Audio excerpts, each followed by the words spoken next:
ओम साईराम। दर्शक बंधु, एहीपरि गोटे परिवार अच्छी जी कि love marriage complete anti complete against से माने रोते घरे लव मैरेज बिल्कुल अलाउ नाला। आउ से माने बहुत स्ट्रिक्टली यही कथा को फॉलो होते। आदि बाहाघर हम ताहले अरेंज्ड मैरेज ही हम। आहीपरि घरे जदि जड़े झी लव मैरेज करने इच्छा करेंगे आउ लव मैरेज करेंगे बोली जिद नहीं कि रही तांकर जदि जड़े बॉयफ्रेंड थी ताहले कौन हो से घरे भाभी पारे ना, निश्चय मना तो करेंगे ना। ताहले बाबा किपरि एही परिवार प्रॉब्लम टी को सॉल्व करथिले ताहा आज आमे जानिबा। नमस्कार दर्शक बंधु, मो साई बाबा चैनल रे मु आपण मानकर स्वागत करुछि। आशा करुछि आपण माने समस्त खुशी रे शांति रे सुख रे अछंती एवं प्रत्येक मुहूर्त आम बाबा को नाम जपुछंती एवं बाबा को आशीर्वाद सर्वदा जेपरि आम उपरे रहू एही प्रार्थना रे आज वीडियोटी मु स्टार्ट करबा को जाउछि। चलंतु आउ डेरी करबानी वीडियोटी को स्टार्ट करिनबा। दर्शक बंधु, जेपरि मु आपण मानक स्टार्टिंग रे कहिथिले गोटे परिवार अछि। एही परिवार पूरापूरी बाबांकर डिवोटी। तांकर दुईटी झील थिले आउ पूरापूरी जेहेतु बाबांकर डिवोटी से जो दुई झील अच्छा एमाने मध्य बाबा को ही विश्वास करते। बाबा सहित ही जहाँ भी कष्ट था ताहा से माने शेयर करते आउ बाबा को ही निजर सबकिछि बोली एमाने भाबुथिले। ताहले दुई झील जी अच्छा से माने भल पाठ पढ़िले आउ भल चाकरी से माने सेटल्ड हेले। आउ एबे कौन अच्छी बाहाघर जो समय आसला यही झील माने यही फैमिली जे भी बड़ अच्छा लाइक माँ बापा बहुत प्रस्ताव देखिले, किंतु कौन होता माने पाखापाखि 3-4 वर्ष हम से माने अनेक प्रस्ताव देखिले, किंतु कौन माने ताहा कौन भी कारणवशतः हो माने आगो को कथा जाई पारुनथुला। आउ से कौन माने परिवार टिके व्यस्त रोते जे झील को बाहाघर करने से माने इच्छा कर किंतु हो पारनी। आही समय कौन होती झील अच्छा तांके बहुत भल चाकरी करते गोटे रेपुटेड IT कंपनी से जॉब करते। तांके कौन माने तांकर अन्य जन सांगों सहित जो से कथबार्ता करते जो से मिसवाक जाते से समय जड़े माने यही झीवर सांगर सांग सहित यही झील मिसी उभय कथबार्ता करवा सब प्रकार है से माने निजे जानीपारे निजे बहुत कम समय से माने जन माने दुई जन कौन माने पसंद करवा स्टार्ट कले। आउ धीरे धीरे कौन माने ताहा दुई जन पूरा एते डीप लव रे थिले जे दुई जन बाहाघर करने डिसाइड करथिले। किंतु असुविधाटा कौन माने यही झीवर माँ बहुत छोट बड़ू गोटे कथा क्लीयरली कही जे आम घरे केबे भी लव मैरेज हेनी, सब अरेंज्ड मैरेज ही भल, से अरेंज्ड मैरेज ही हम।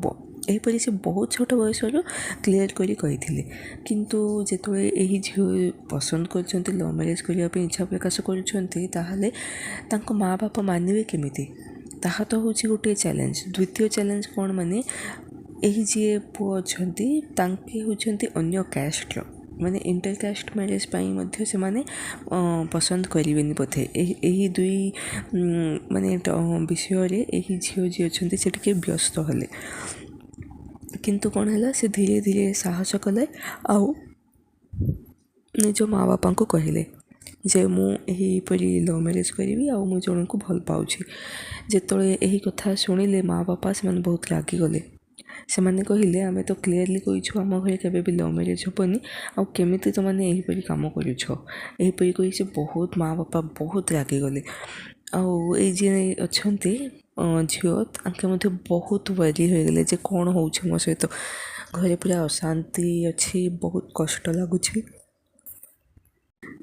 ଆଉ ଏଥିପାଇଁ ଝିଅର ବଡ଼ ଝିଅ ଯିଏ ଅଛନ୍ତି ତାଙ୍କର ମଧ୍ୟ ମନ ବହୁତ ଖରାପ ହେଇଗଲା। ଆଉ ଏହିସବୁ ଦେଖିବା ପରେ ସାନ ଝିଅ ଯିଏ ଅଛନ୍ତି ସେ ବାବାଙ୍କୁ ଡାକିଲେ, କହିଲେ ବାବା ଆପଣ ସବୁ ଜାଣିଛନ୍ତି, ଆପଣ ଅନ୍ତର୍ଯ୍ୟାମୀ, ଆମ ଘରେ ଯାହା ବି ହେଉଛି ତାହାର ସଲ୍ୟୁସନ୍ ଆପଣ ନିଜେ ଜାଣିଛନ୍ତି, ଆପଣଙ୍କୁ ହିଁ ଜଣା ସେ ଝିଅ ନାନୀ ପାଇଁ ଠିକ୍ ନା ନାହିଁ। ଯଦି ଠିକ୍ ଲାଗୁଛି ତାହେଲେ କଥାଟିକୁ ଆଗକୁ ଆପଣ ହିଁ ନେଇକି ଯିବେ, ଯଦି ନାହିଁ ଠିକ୍ ଲାଗୁନି ତାହେଲେ ଆପଣ ହିଁ ଏହି ଅସୁବିଧାକୁ ସଲ୍ଭ କରିବେ। ଏହିପରି ସେ ମନରେ ବାବାଙ୍କୁ ଡାକିଲେ। ପୁଣି ଯେତେବେଳେ କଥା ବହୁତ ବିଗିଡ଼ି ଯାଉଛି ସେତେବେଳେ ଏହି ସାନ ଝିଅ ଭାବିଲେ ଯେ ଥରେ ମୁଁ ସେଇ ଯିଏ ପୁଅ ଅଛନ୍ତି ତାଙ୍କ ସହିତ ଥରେ ମୁଁ ମିଶିବି। ଆଉ ଏହିପରି ସେ ଭାବିଲେ। ପୁଣି ମିଶିବା ପୂର୍ବରୁ ସେ ଥରେ ମନ୍ଦିର ଗଲେ, ବାବାଙ୍କ ମନ୍ଦିର ଗଲେ ଆଉ ବାବାଙ୍କୁ ପ୍ରାର୍ଥନା କରି କହିଲେ ଯେ ବାବା ସବୁ ଯେପରି ଠିକ୍ ହେଇଯିବ ଏହିପରି ବ୍ଲେସିଂସ୍ ଦିଅନ୍ତୁ। ବାବାଙ୍କୁ ଯେତେବେଳେ ସେ କହିଲେ ବାବା ସାଙ୍ଗେ ସାଙ୍ଗେ ମାନେ ମିରାକଲ୍ଟେ କଲେ। ତାହା କ'ଣ ମାନେ ବାବାଙ୍କ ଫଟୋରୁ ଫୁଲଟିଏ ତଳେ ପଡ଼ିଲା ଆଉ ତାହା ଦେଖି ଏଇ ଯିଏ ଛୋଟ ଭଉଣୀ ଅଛନ୍ତି ସେ ବହୁତ ଖୁସି ହେଇଗଲେ। ତାଙ୍କୁ ଲାଗିଲା ଯେ ବୋଧେ ବାବା ଗୋଟେ ପଜିଟିଭ୍ ସାଇନ୍ ମୋତେ ଦେଇଛନ୍ତି। ତାହା ଦେଖିଲେ ସେ ବହୁତ ଖୁସି ହେଇଗଲେ। ତାପରେ ସେ ଗଲେ, ସେ ଯିଏ ପୁଅ ଅଛନ୍ତି ତାଙ୍କ ସହିତ ମିଶିଲେ। ଆଉ ଏହି ଛୋଟ ଭଉଣୀକୁ ସେ ପୁଅଟି ବହୁତ ଭଲ ଲାଗିଲେ, କାରଣ ତାଙ୍କୁ ଲାଗିଲା ଯେ ଏହି ଯିଏ ବ୍ୟକ୍ତି ଅଛନ୍ତି, ଏହି ଯିଏ ଜେଣ୍ଟଲମ୍ୟାନ୍ ଅଛନ୍ତି ସେ ମୋ ନାନୀ ପାଇଁ ପରଫେକ୍ଟ, ଏହିପରି ତାଙ୍କୁ ଲାଗିଲା। ସେଥିପାଇଁ ସେ ପୁଣି ଘରକୁ ଗଲେ, ଯାଇକି ସେ ପୁରାପୁରି କହିଲେ ଯେ ମା ବାପା ଏହି ଯିଏ ପୁଅ ଅଛନ୍ତି ଜେଣ୍ଟଲମ୍ୟାନ୍ ଯିଏ ଅଛନ୍ତି ସେ ବହୁତ ଭଲ, ଥରେ ଆପଣ ସେହି ଜେଣ୍ଟଲମ୍ୟାନ୍ଙ୍କ ସହିତ ମିଶିବା ଠିକ୍ ହେବ, ଏହିପରି ସେ କହିଲେ ଛୋଟ ଭଉଣୀ। ଆଉ ମା ବାପା ପୁରା ରାଗିଗଲେ, କ'ଣ କହୁଛ ଏହିପରି, ଆମେ ତ ପୁରାପୁରି ଆଣ୍ଟି ଲଭ୍ ମ୍ୟାରେଜ୍କୁ, ଆଉ ଏହି ପୁଅ ସହିତ ସେ ମିଶିବାରେ କ'ଣ ମିନିଂ ଅଛି, ଏହିପରି ମା ବାପାଙ୍କର କହିବାର ଥିଲା। କିନ୍ତୁ ଯେତେବେଳେ ଏହି ଦୁଇ ଝିଅ ଉଭୟ ମିଶି ବାପାଙ୍କୁ ମନେଇବା ପାଇଁ ଚେଷ୍ଟା କଲେ, ଯେହେତୁ ବାବାଙ୍କ ବ୍ଲେସିଂସ୍ ଅଛି ବୋଧେ ସେଥିପାଇଁ ତାଙ୍କ ବାପା ଫାଇନାଲି ବହୁତ ବୁଝେଇବା ପରେ ତାଙ୍କ ବାପା ଫାଇନାଲି ରାଜି ହେଲେ ପୁଅ ସହିତ ମିଶିବା ପାଇଁ। ଆଉ ପୁଅ ସହିତ ଯେତେବେଳେ ମିଶିବାକୁ ଗଲେ ମାନେ ବାପା ଏତେ ଇମ୍ପ୍ରେସ୍ ହେଇଗଲେ, ପୁଅ ସହିତ ଏତେ ଇମ୍ପ୍ରେସ୍ ହେଇଗଲେ ମାନେ ଆଉ ବିଶ୍ୱାସ କରିବେନି, ସେ ଘରକୁ ଆସିବା ପରେ ସେ ବହୁତ ଖୁସି ହେଇଗଲେ ଯେ ଏହି ପୁଅ ହେଉଛି ମୋ ଝିଅ ପାଇଁ ପରଫେକ୍ଟ। ଆଉ ମୁଁ ବି ଯଦି ଖୋଜିବି ଏତେ ପରଫେକ୍ଟ ମାନେ ପୁଅଟିକୁ ମୁଁ ମଧ୍ୟ ଆଣିପାରିବିନି, ଜୁଇନି ମୁଁ ମଧ୍ୟ ଆଣିପାରିବିନି, ଏହିପରି ବାପାଙ୍କୁ ଲାଗିଲା। ତାହେଲେ ମାଆକୁ କିଏ ମନେଇବ? ତାହା ତ ବହୁତ ବଡ଼ ଚ୍ୟାଲେଞ୍ଜ। କାହିଁକି ଚ୍ୟାଲେଞ୍ଜ? ବାବା ଅଛନ୍ତି ନା। ଧୀରେ ଧୀରେ ସବୁ ନର୍ମାଲ୍ ହେଇଗଲା। ଦର୍ଶକ ବନ୍ଧୁ ସବୁ ରାଜି ହେଇଗଲେ, ସବୁ ପୁରା ଖୁସି ହେଇଗଲେ ସେ ପୁଅ ସହିତ ମିଶିବା ପରେ। ଆଉ ବାବାଙ୍କ ବ୍ଲେସିଂସ୍ ଥିବାରୁ ମା ବାପା ଏହି ବାହାଘର ପାଇଁ ଗ୍ରୀନ୍ ସିଗ୍ନାଲ୍ ଦେଇଦେଲେ। ଅଳ୍ପ ସମୟ ଭିତରେ ସବୁ ଠିକ୍ ହେଇଗଲା, ବାହାଘର ମଧ୍ୟ ହେଇଗଲା। ଦର୍ଶକ ବନ୍ଧୁ, ଯଦି ଆମେ ବାବାଙ୍କୁ ବିଶ୍ୱାସ କରୁଛେ ତାହେଲେ ଏମିତି ବିଶ୍ୱାସ କରିବା ଯେ ଯାହା ବି କଷ୍ଟ ଆସିବ ତାହା ପୁରାପୁରି ବାବାଙ୍କ ଉପରେ ଛାଡ଼ିଦେବା। କାରଣ ଆମେ ଯଦି ବାବାଙ୍କ ସମ୍ମୁଖରେ ସରେଣ୍ଡର ହେଇଯିବା ତାହେଲେ ବାବା ନିଶ୍ଚୟ ଆମର ସାହାଯ୍ୟ କରିବେ। ବାବା ଆମଠୁ କେବଳ ଭକ୍ତି ହିଁ ଚାହାନ୍ତି, ଆଉ କିଛି ବି ତାଙ୍କୁ ଦରକାର ନାହିଁ। ଯଦି ଆମେ ପୁରାପୁରି କମ୍ପ୍ଲିଟ୍ ସରେଣ୍ଡର ହେଇକି ବାବାଙ୍କୁ ଯଦି ଡାକିବା, ବାବାଙ୍କ ସମ୍ମୁଖରେ ଯଦି ଆମେ ନତମସ୍ତକ ହେଇଯିବା ଆଉ ବାବାଙ୍କୁ କହିବା ଯେ ବାବା ଆପଣ ହିଁ ଜାଣିଛନ୍ତି ମୋ ପାଇଁ କ'ଣ ଭଲ କ'ଣ ଖରାପ, ସେଥିପାଇଁ ଆପଣଙ୍କ ଉପରେ ମୁଁ ଭାର ରଖିଛି, ଆପଣ ହିଁ ଡିସାଇଡ଼୍ କରନ୍ତୁ, ଆପଣ ହିଁ ମୋତେ ଜ୍ଞାନ ଦିଅନ୍ତୁ, ଆପଣ ହିଁ ମୋତେ ଆଗକୁ ଯିବାର ସାହସ ଦିଅନ୍ତୁ। ଯାହା ବି ଯେଉଁ ଅନୁସାରେ ଆପଣ ଡାକିପାରିବେ, କିନ୍ତୁ କମ୍ପ୍ଲିଟ୍ ସରେଣ୍ଡର ହେବା ବହୁତ ଦରକାର। ଦର୍ଶକ ବନ୍ଧୁ, ଏହି ମିରାକଲ୍ଟି ଆପଣମାନଙ୍କୁ ନିଶ୍ଚୟ ଭଲ ଲାଗିଥିବ, ସେଥିପାଇଁ ମନରେ ଓମ୍ ସାଇରାମ୍ ବୋଲି ଭାବିବା କିନ୍ତୁ ଭୁଲିବେନି। ଆଜି ପାଇଁ ବିଦାୟ ଦିଅନ୍ତୁ।